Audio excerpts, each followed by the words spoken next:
Welcome back, everyone. Today, we're going to be talking about stress and anxiety and how you can understand and discuss these emotions effectively in English. That's right. Whether you're fluent in English or still learning, we all experience these feelings, and sometimes it can be tough to put them into words. Absolutely. So let's start by breaking down some of the common English phrases you might encounter when you're feeling stressed or anxious. So, one phrase you'll often hear is feeling overwhelmed. Imagine you have a ton of tasks and you just don't even know where to begin. Right. That feeling of being totally swamped, it can definitely lead to stress. Yeah. And another common expression is under pressure. This points to those external factors like deadlines or expectations from others that can really weigh us down. It's interesting how language can capture those different sources of stress, right? Overwhelmed is more about your internal state, while under pressure is more about those outside forces. Exactly. Now let's talk about anxiety. You might hear someone say, I've been feeling anxious lately. It's kind of a general feeling of worry or unease. And it's important to remember that anxiety isn't always a bad thing. Right. A little bit of anxiety can actually be a good thing. It can push us to do our best. I agree. It's when anxiety becomes excessive and starts to disrupt our daily lives that it becomes a problem. Exactly. So, how can we ask someone about their well being in a sensitive way if we think they might be struggling with these feelings? Well, a simple, "Are you feeling okay?" can go a long way. It shows you care. Yeah.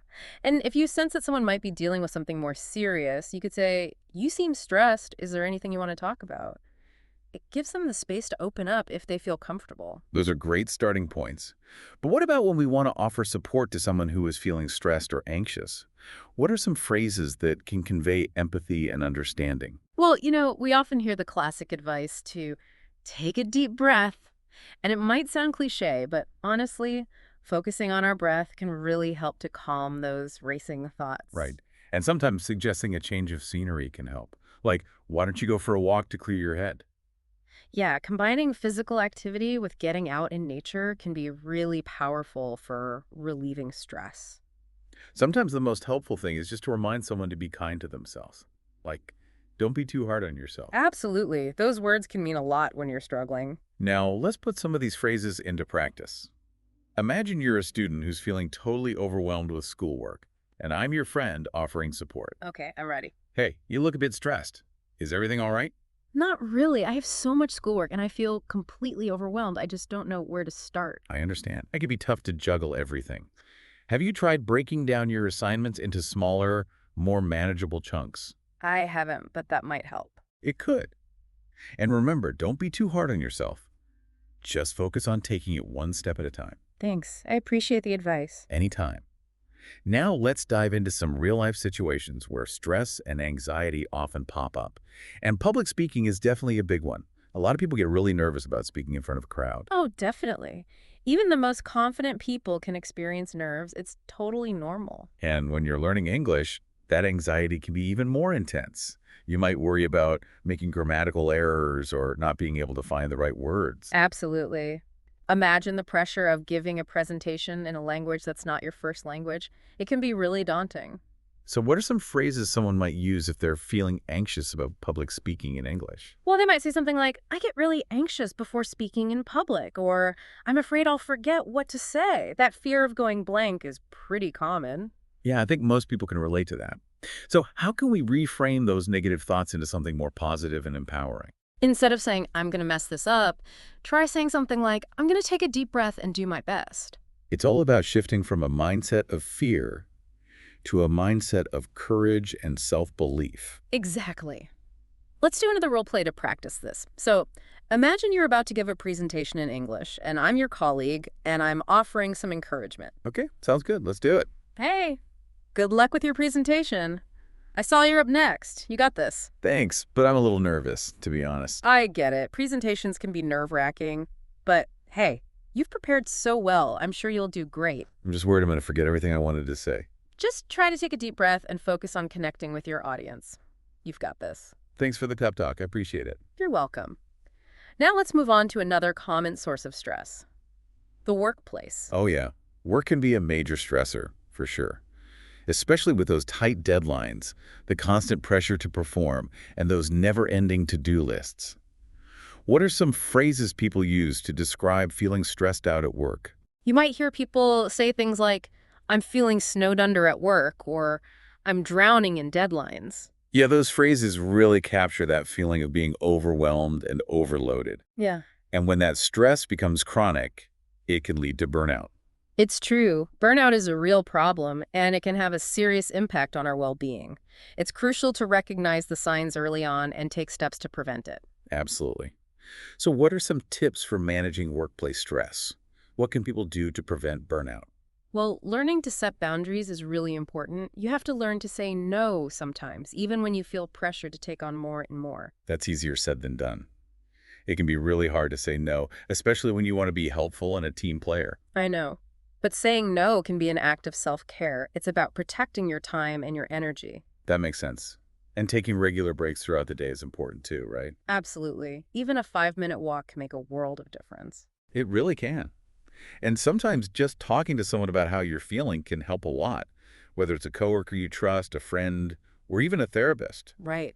Voicing your concerns can really help to alleviate some of that pressure. So for our next role play, let's imagine you're feeling really stressed out at work, and I'm your coworker checking in on you. Okay, I'm ready. Hey, you seem a bit stressed lately. Is everything okay? Honestly, work has been pretty hectic. I'm feeling really overwhelmed with all these deadlines. I hear ya. Maybe try taking a short break to clear your head. It always helps me when I'm feeling swamped. Yeah, you're right. Maybe I'll grab a coffee and just step outside for a few minutes. That sounds like a good plan. Thanks. And hey, if you need to vent or anything, I'm here to listen. Thanks, I appreciate that. You know, apart from public speaking and work, there's another situation where a lot of people, especially those learning English as a second language, experience anxiety. You're talking about speaking English itself, right? Exactly. It's totally natural to feel nervous when you're using a language that's not your native tongue. You might worry about making mistakes or not being understood. It's a common fear, and it's important to acknowledge those feelings. Yes, acknowledging them is the first step towards overcoming them. So, how can we encourage someone who's feeling anxious about speaking English? What can we say to help them feel more confident? Well, we can remind them that everyone makes mistakes, you know? It's part of the learning process. The most important thing is to just keep practicing and not let fear hold you back. Practice makes progress, right? Yeah. The more you use English in real-life situations, the more confident you'll become. Exactly. So, for our final role play, let's switch roles. You be the one who's feeling anxious about speaking English, and I'll be your friend offering encouragement. Okay, I'm game. Ready when you are? Hey, do you want to grab coffee later? Sure, I'd love to, but I'm a little nervous about ordering in English. I'm always afraid I'm going to mess up. Don't worry about it. I'll be right there with you, and we can practice what you want to say beforehand. Mm-hmm. Plus, everyone makes mistakes, you know? Mm-hmm. The barista won't even think twice about it. You're right. I just need to relax and try my best. Exactly. And the more you practice, the easier it will become. True. Thanks for the encouragement. I appreciate it. Of course, anytime. I think this conversation has really highlighted how important it is to have a support system when you're dealing with stress and anxiety. It makes such a difference. I agree. Having people you can talk to, people who understand what you're going through, can really make all the difference in the world. It really does. Having those people you can lean on can provide that safe space, you know, to talk about your worries, celebrate your successes, and just help you get through those tough times. Yeah, like having your own personal cheer squad reminding you that you're not alone. It can make a huge difference. Absolutely. So now let's shift gears a bit and talk about some practical techniques for managing stress and anxiety. We talked about deep breathing earlier, but I think it's worth exploring that a bit further. Yeah, for sure. When we're stressed, our breathing tends to get really shallow and rapid. Right. And that can actually make those feelings of anxiety even worse. It's like a vicious cycle. Exactly. But by consciously slowing down our breath and taking those deep breaths, we can signal to our nervous system that it's time to chill out. It's like hitting the reset button on our stress response. Love that analogy. Think of it as a mini meditation that you can do anytime, anywhere, no special equipment required. Speaking of meditation, mindfulness practices can be incredibly helpful for managing stress too, right? Oh, absolutely. Mindfulness is all about being present in the moment without judgment. Just noticing those thoughts and feelings without getting carried away by them. It sounds like a really effective way to break free from those negative thought patterns that can fuel anxiety. It really is. And there are so many different ways to practice mindfulness. From guided meditations to simple breathing exercises, There's something for everyone. So we've talked about deep breathing, mindfulness, and earlier we mentioned the benefits of going for a walk or getting some exercise. How does physical activity help with stress management? Well, when we exercise, our bodies release endorphins, and those have mood-boosting effects. And it helps us burn off that excess energy that can build up when we're stressed. So it's not just about physical health, it's about mental and emotional well-being too. Exactly. Even moderate exercise can make a big difference. We're not talking about running marathons here. Just getting your body moving. Think brisk walks, dancing, swimming, whatever you enjoy. Great advice. Now, let's circle back to something we discussed earlier about setting boundaries, especially in the workplace. It can be really hard to say no, especially when you feel pressured to take on more and more. It definitely can be. But it's so important for protecting our time and energy. When we overcommit, we're just setting ourselves up for stress and burnout.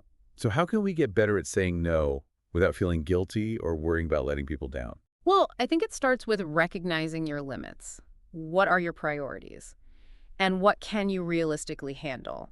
It's about being honest with yourself and with others. And when someone asks you to take on something new, pause and consider whether it aligns with your goals and whether you actually have the capacity to do it well. Right.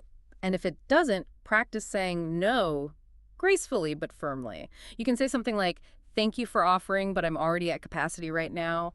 Or, "I appreciate you thinking of me, but I'm not able to take that on right now." Those are great examples. It's Yeah. about being assertive but also respectful. Exactly.